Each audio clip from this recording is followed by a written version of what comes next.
ఆర్యాంబ కుటుంబ సభ్యులందరికీ కూడా అనేక మంగళాశాసనాలతో మనం ప్రతి నెల చేసుకున్నట్టుగానే ఈరోజు కూడా ఈ మార్గశిర శుద్ధ సప్తమి రోజున మనం ఈ హోమాన్ని నిర్వర్తించుకున్నాము. ఇందులో విశేషం ఏంటంటే మార్గశిర మాసము మొదటి గురువారము. తూర్పు వాళ్ళందరికీ కూడా మార్గశిర మాసం అనగానే కనక మహాలక్ష్మి గుర్తుకు వస్తుంది.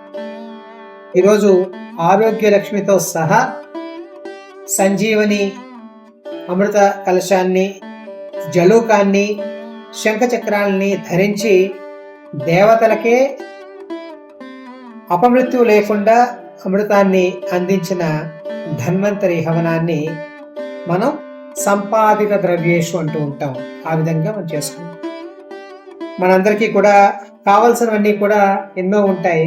అవన్నిటిలో ఏదైతే వైద్యుడు పథ్యం పెట్టి మనకి శరీరానికి మంచి చేస్తాడో అలాగా ఆ ధన్వంతరి, ఆ లక్ష్మీ కటాక్షాన్ని మనందరికీ కూడా ఎవరికి ఎంతెంత కావాలో అంతంత ఇవ్వాలని చెప్పి ఇస్తాడు అని చెప్పి చక్కగా మనం మంత్రాన్ని చేసాము. మీ అందరికీ కూడా మంత్రం వస్తే మంత్రాన్ని చేయండి, లేకపోతే క్లీం ధన్వంతరియ నమః గాని వం ధన్వంతరియ నమః గాని అనుకోండి.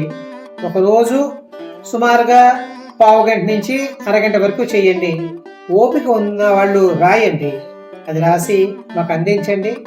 మనం మీకు జరిగిన ఏవైతే వైద్యపరమైన ఏదైతే మనకి ప్రాబ్లమ్స్ ఉన్నాయో, సమస్యలు ఉన్నాయో వాటన్నిటికీ కూడా వైద్యుడు ఇచ్చిన మందుతో పాటు మీకు ఈ మంత్రాన్ని కూడా చేస్తే మీకు చాలా సహకారం అవుతుంది.